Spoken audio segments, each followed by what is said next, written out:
Be, ako nga pala yung magpapaalam sa iyo at mayakag lang ako ng mga katrabaho at kami din magiinuman. Ang daming pulutan doon, nagpatay sila ng manok, nagtinola, mga spaghetti, mga lumpia. Ako sa lubungan na lang kita, be.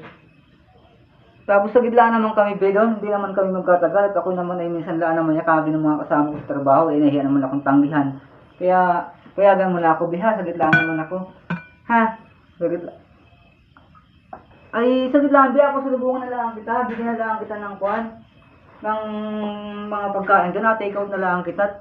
Kaya naman talagang hindi pumunta ako doon eh talagang kailangan lang baka sabihin naman ng mga kasama ko sa trabaho eh hindi mo lang ako nakijamming sa kanila kaya talaga naman kailangan ko na magpakita doon eh baka sabihin eh boy under ako ng asawa ko eh hindi naman dapat gayon.